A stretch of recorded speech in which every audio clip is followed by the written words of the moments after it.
What's going on, everybody? Welcome to GmiasWorld. What I'm going to ask you guys to do as soon as you come in right now is just go ahead and like that video. We're just doing some like challenges. Let's get this video to 500 likes as soon as possible. If we get 500 views, it should have 500 likes. Let's go ahead and see if we can make that challenge possible. We're going to be talking about the Madden patch that's possibly coming very, very soon, and what it could possibly do to gameplay overall, and why I think it's very, very dangerous if EA Sports does this again, because it'll be sort of like Britney Spears. Oops, I did it again.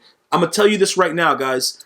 Understand what happens. I'm going to go right now, and we're going to talk about it as I complete some of my solo challenges, but the first thing that we're going to do is, we're just going to go take care of some solo challenges. I'm going to get some training points. Make sure you guys have done this, though, that you got your 4 collectibles, your trophies from playing these.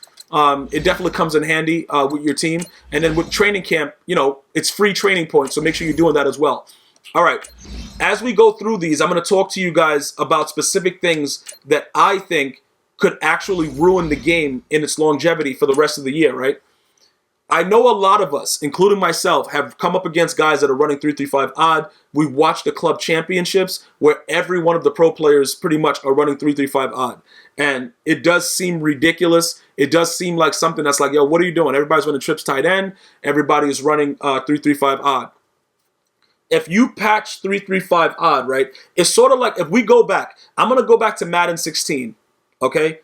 Madden 16 at launch, in my opinion, after coming off of 15 where everybody was complaining about the face catch, all that crap that was going on, Madden 16 was a really, really good game, all right? It had some A gaps, it had some B gaps, it had all kinds of gaps, right? People that are terrible Madden players were complaining. Brashad Perriman's speed, which was very, very realistic because they gave him like a 97 speed to start the game. So I don't know what people were expecting or what they wanted, but that's what's supposed to happen when a guy is faster than your player. So realistically, when that game was launched, that could have arguably been the best Madden ever. And I love me some 25. That could have easily been one of the best Maddens ever. What did EA Sports do after the complaints? They created the slide into my body or slide into my DMs animations. They started with the animations to make it so that the players couldn't feel free and be able to run. Now, after that happened, I believe 16, 17, 18, and now 19, which 19 is not too bad with the slide in. They kind of got away from it. You can get separation now, but they ruined the actual interaction with the wide receiver to defensive back simply because people complained about the speed threshold, which was perfect. There was nothing wrong with the speed threshold. Okay, if a guy has 97 speed, he's supposed to run past the guy that has a 90 speed. But again, people complain, and you got to give EA Sports credit for this. Through social media, through different types of technology, with people being able to communicate to them, they were able to listen and to fix something. The issue was it didn't need any fixing. And this is the same case. If you can't block 335 odd, a lot of you guys buy ebooks, you guys subscribe to people that give you gaming tips and stuff like that. If you guys can't block 335 odd, something's wrong. Because, yeah, you're not going to be able to send everybody out on routes. You won't be able to do certain things that you want to do. But you can still block it. You can still simply, have time in the pocket and things like that by just simple adjustments that they've already put in the game that does work. How do you think that these pro players that play each other, like when I say pro players, I'm just talking about guys that play Madden for money. Because like I said, it's very, very hard with the way that Madden is right now to just be like, yeah, pro, like whatever. You know what I'm saying? Like, it's just me. I can't really say that right now. Like the last time that I thought there was a pro in Madden, I would probably say like 25, even like 15. You know what I'm saying? Like with 16, because remember, most of the stuff that happened in 16 after the patch was just absolutely stupid and made no sense. It was just ridiculous. Too much animations, too much crap, too much getting lucky. It was just too much for me. I couldn't really deal with it. So most of them that play it, you'll see how they can block it. You can just block the running back. You can ID, you ID the guy that's coming off the blitz. Most people are going to use Lawrence Taylor. And pretty much you can easily take care of that. It's not a situation where you're just helpless and you can't do anything. And that's what my issue is. Because people are going to buy ebooks anyway, right? People are going to absolutely buy ebooks. They're going to try to figure out ways to get better at the game, you know, in different ways or whatever. Why can't they learn how to block these blitzes through the ebooks if that's what they're going to use?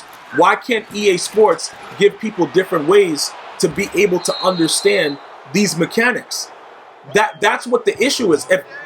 Look, those A gaps and the B gaps in Madden 16, people were running it on me too. I was blocking it because that's what used to make Madden a great game. You would have to figure out what's going on. They brought up this previous play garbage. It became polluted because before you used to have to guess. You remember the days where you go into an online game and a dude is just ripping your soul out your chest and you had no idea what he was doing? Those days are pretty much over. Now what they're doing is in certain modes, they don't show you previous play information, but still, all in all, you can figure it out. You know what I'm saying? Because of the way that they've already had it, and certain game modes, they show it no matter what, and it just doesn't make any sense. But again, if they do, or when they do, patch 3.3.5, the only thing that I could probably think that they're going to do is they're going to make the nano detection a little bit more powerful. And if you guys don't know what nano detection is, like, just don't even waste your time trying to figure out what it is. Bro, just don't. It's better off if you never even know what it is what I'm trying to say. You know what I'm saying? Like, bro, like, I don't know why they would ever come up with anything like that, but that's what they did in order to slow down the A gaps and the B gaps and all kind of gaps with the gaps. You know what I'm saying? That's pretty much what they did. And again, even with them doing that, it doesn't really matter. Because what happens is you're still going to be in a situation where you're going to play people that know how to counteract the nano blitz and do, you know, like with the what is it? The nano protection. The nano detection, all that does is make the game even more ridiculous than it already is. Because when, like, for instance, right?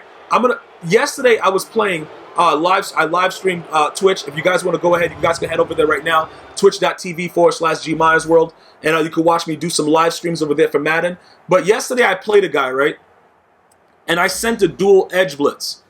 And both of the guys that were coming in, as the quarterback started to run backwards, they both stopped. Okay, they both, like, cold turkey, just stopped. I don't know why that's a possible... Bro, why does that ever happen? I don't know. I can't explain it. But what I'm saying is, the reason that I bring that up is because if that's something that's going to happen right now, I don't see how they can really stop that looper. Because remember, the objective is to make it so that anybody can pick the game up and be able to sufficiently block whatever. But remember, what they did in 16 to stop the A and B gaps created a crazy blitz out of dollar that would just scream no matter what, because they tried to stop the gaps, but then they left the middle. So now the D tackle screaming every play. You can't really balance out what goes on with the blitzing and the gaps because the game is already out. You're going to get the fundamentally sound system that's already there. So that's pretty much what's going to happen. There's nothing you can really do to counteract that. So if you're worried about the looper that you can block right now by just blocking your running back and IDing him, if you do that, you're going to open up the edge, which means that they would have to probably make nano detection even more OP, which in my opinion would create even more wild things, because somehow, some way, somebody's going to figure out something where everyone's going to come in. And that's what happened in 16. Ultimately, everybody was able to come in. Or you would just run a dollar blitz and get instant pressure no matter what by sending 3. Which doesn't make any sense, but that's what happened. So what I'm saying is, a lot of you guys that are asking, oh, bro, I wish, they would patch this, they would do this, they would do that. Those type of things, I would much rather, if you guys are going to still buy ebooks anyway or whatever, you guys should try to figure out how to stop these blitzes instead of complaining about, oh, they're in the game. Because if you really think about it, right, you can run the ball against 3-3-5 out all day. You just have to know, the right formations to use and, how to. Everything has a counter to it in Madden. That used to be the beauty of it. And that's why I wanted to discuss it with you guys, because you guys want to know, oh, bro, what do you think about it? They're going to patch 3-3-5. Yo, I love when somebody comes out running 3-3-5 on me. I love it because you already know what they're doing. look, either they're going to have the guy on the right side playing zone, they're going to move the linebacker to the left side of the looper if they're going to be playing defense on the left side and they want you to make a fast read. Okay. So you change up your game. You got to be able to run the ball. If you're going to pass, you got to know who to block. You know what I'm saying? You run into a guy running trips, your guys don't play the crossing route. Bro, it's life. It's EA Sports. You know what I'm saying? Like, bro, why did you just spin like that? I don't know why you just spun like that. But like I said, even with all of that, because everybody's, you guys are running around and worrying about the 3-3-5 odd, who's worrying about the fact that you can't cover a crossing route? You see what I'm saying? There's so many other things that are going on, and everybody seems to be nervous and scared about a 3-3-5 odd blitz that you guys should be able to block. And if you can block it, just run dive every play. You know what I'm saying? Because eventually you got to, if a guy's going to sit there and run 3-3-5 odd and let you run dive, run tosses, run different things to affect what's going on with it and make sure that, you know what I'm saying, at least you give them a hell game of their life. But I just don't think that once EA patches this, it's going to end well for another year with Madden. I think what they ultimately should do is once they release the game, if it's something that's like really, really glaring, like the last glitch that I thought that was just outrageous, that had no business being in the game, that was no counter to it, was the QB walk glitch. Where you just watch the QB just walk to the end zone, you couldn't touch him, and you hiked the ball and it was a touchdown. That was by far the worst glitch in Madden I have ever in my, bro, I have never in my life seen anything like that. And that's ultimately what, if it's something like that, yeah, you got to patch that. But if they patch this, I'm just letting you know right now, guys, be prepared for dudes coming in off the edge, screaming like a baby. Bro, screaming like a colicky baby, bro. They're going to be screaming at you because there's no way, I don't see any way logically that there could be any other way that they can fix this. I just don't see it. I really, at this point, cannot in my mind figure out what they could possibly do to make it so that that's no longer an issue. You know what I'm saying? Like, if EA's, bro, put it like this. You have to be able to get pressure one way or the other. There's no way around it. You have to be able to get pressure. So how do they do that? You see what I'm saying? Like, that's what's making me extremely nervous. How are they supposed to do that? If they make a looper get blocked every time, right? What are you doing to the AI for the O-line? You guys are not understanding, and that's what I'm saying. Just take your time, learn the game, understand exactly what people are trying to do, and EA should put out other things and other tips and other tutorials on how to beat these things instead of continuously patching the game, because that's what's going to ultimately ruin everything that is going on within the game. And that's just my, my 2 cents. Let me know what you're thinking about it. You know what I'm saying? Let me know if you think, all right, bro, you have a point, or if you really just think, you know what, I'm fed up with 3-3-5 odd, everybody's running trips tight end, and 3-3-5 odd, I'm done. Let me know. Listen, I'm always happy to hear your feedback. I want to thank you guys and girls for watching. Enjoy your day. One love.